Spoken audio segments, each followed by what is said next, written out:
With the flick of her pen, she writes.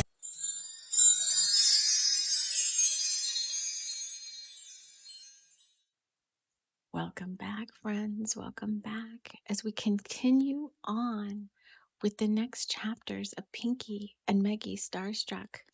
If you're new here, there is a playlist for this audiobook on YouTube and on Spotify. And depending on when you might find this, you'll find the ebook out on all major ebook providers, Google Books, Apple Books, Barnes and Nobles. And you can download the audiobook for free, play the scavenger hunt, and use the ebook to follow along with the audiobook if you so desire. Now, without further ado, here is chapter 9. Pinky closed up the shop and made her way towards home, excited to tell Meggy that they had a surprise guest. It's actually Meggy closing up the shop and telling Pinky they had a surprise guest. Hello. Pinky would, of course, wonder who it was and get all riled up, hoping that the party would be good enough and that the surprise guest would like everything and everyone there. Pinky, Meggy would say, just relax and everything will work out just fine. Meggy had to continually remind Pinky that things would be just fine and that she didn't need to put additional effort into trying so hard. Meggy arrived home to find Pinky swooning over the 10 dozen apple cider donuts she had conjured up for the party. Everyone's going to love them, she said, picking up a magical donut and taking a bite. A feeling of joyous euphoria and giggles came over her, and a little glitter of magic dust encircled her. Let's play chase, she said to Meggy, who was not certain she wanted a donut right now. I don't have time, Meggy said, feeling like the older sister she was, even it was only by a few minutes. But this is so fun, Pinky said, swirling around as the magic dust cajoled her into some inner child frolicking. Well, that's that, Meggy thought. Pinky would be tied up in this spell for several hours, and she wouldn't have a chance before the party to prepare her sister for the surprise. Because Meggy had known at the first sight of him that Harry Winterbottom was Meggy's dream person. Wait, Pinky's dream person. Yeah, okay there.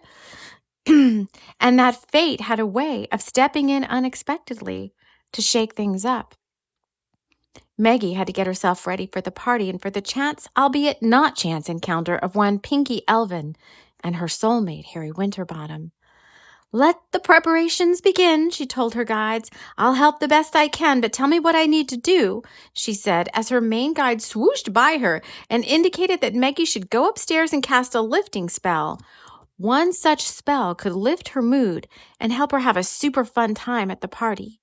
Because we all know that human hands don't have control over the powers of fate and the magical world. And the best Meggy could do was adjust her attitude, find something fun to focus on, and try to have a good time.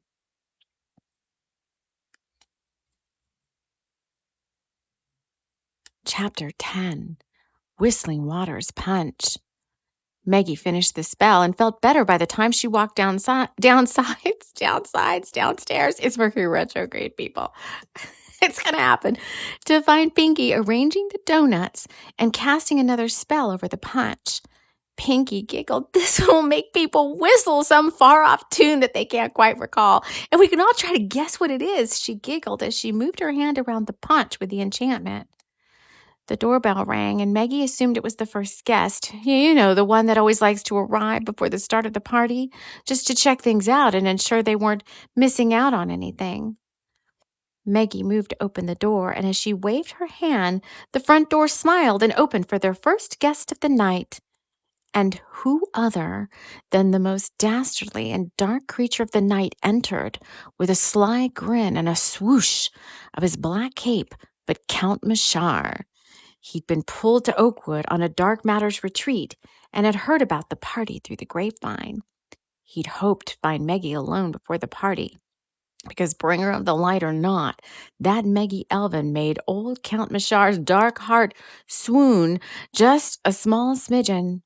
The door to his heart space, and maybe more accurately his loins, swelled at the sight of her. Meggy gasped and was about to slam the door with her hand when the smiling door resisted and remained open, allowing the dark wizard to enter. Meggy gave the front door a side-eyed grimace, and it simply closed quietly behind Mashar. Well, that's that, Meggy thought. Our party is going to be ruined. Meggy's guide tapped her on the shoulder and reminded her about the laws of the universe, and particularly the ones where you get back what you give out, and that whole positive karma one, which could make her life much better if she could only remind herself not to create more negative karma. She recalled that she was supposed to treat all beings with kindness regardless of who they were, and she mentally sent a little burst of pink light from her heart towards Mashar. She could sense him as he looked at her and felt a small burst of tiny love bites coming back from his small heart space. He really needed to love more, Meggy thought, and felt compassion for him.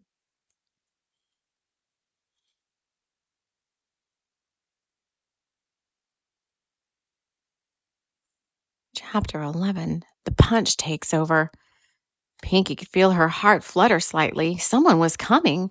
She poured herself a glass of punch and grabbed a tart from the dessert tray. The tarts had been enchanted to cause the partakers to burp a small bubble of magic dust into the air, thus enchanting those around them with a slight euphoria, the effects ending as they left the party so as not to deter anyone from going down the wrong path. The chocolate brown and blueberry tarts from Popover Bakery with the enchanted Sprite whispers were going to be the stars of the party, Pinky thought, popping the tart into her mouth. Pinky belched out a poop of the magic dust and giggled as the Sprite whisper tickled her nose. She started to have a floaty feeling, and she leaned into it as guest after guest arrived and made themselves known to the girls. Then there was a knock on the old wooden door with the fairy sword design on the outside. That fairy sword design had been carved in the wood by the twins' grandfather many moons ago and had protected the home from any intruders or guests bearing ill will or bad intentions. The knock came again, and the person allowing guests to enter, which right now was Millicent Wakebottom, swooshed her hand and the door opened of its own accord. The door didn't really need anyone to tell it who could enter or not, but it was nice to have someone to talk to, and Millicent Wakebottom knew all the gossip around Oakwood and Shumasha, so she was a welcome distraction to the old door. The door opened and sighed a little at the sight of one Harry Winterbottom. Harry had movie star good looks, and even fairies and old doors appreciated the sight of that. Pinky floated over to the door, and just like that, her euphoria erupted into giggles and whistling of some strange tune brought about by the fruit punch. La, la, la, la, la, I love you. The tune came whistling out her pursed lips, and like that he was smitten, not by some hot girl's young looks, not by a sleek, hot body, and not by the promise of anything. Rather, Harry Winterbottom was smitten by that magical feeling of soul recognition when one sees another for the first time, or so they thought, and is completely drawn in by the ties of the heart that bind two souls together. But Harry, uncertain of these feelings, sucked them in and down as Pinky snorted a laugh that made everyone giggle as she euphorically floated right by Harry and out the back door of the cottage. What was that? Meggy thought as she eyed the scene in question. Pinky hadn't even batted an eye at the sight of her dream man, the one she could never take her eyes off on her phone screen. But Meggy didn't have to worry about anything because the power of love was in charge tonight, and before Samhain season would end, Pinky and Harry would be betrothed to each other, because the bringers of the light had work to do in Oakwood, and where two are gathered in service to the light, then the magic is always that much stronger. Chapter 12. Soul Archery. Meggy went over to Harry and accepted the small gift he had brought. The container consisted of some toadstool muffins, and Meggy wondered how Harry had had the time to make them. She'd just seen him in relics the afternoon before, and he didn't seem the type for baking or making anything this complex looking. Toadstool muffins were made with a very high-level magic, and Meggy wondered who had the magic high enough to make them here in town. Was Harry really that much of a badass wizard? Time would tell, because the magic of the toadstool muffin was to grant the person who ate one a special wish, and the wish was always granted, no matter how big or how small. Meggy thanked Harry with a small hug, and Harry hugged back, although a little too tightly for Meggy's liking. This Harry Winterbottom might spell more trouble around Oakwood than she cared to imagine, as already all the girls and young fairies at the party, including whole Millicent Wakebottom, were already gravitating eyes and smiles in Harry's direction. The soul knows the way, thought Meggy as she kept reminding herself, sure that she had been guided to invite Harry to the party for Pinky.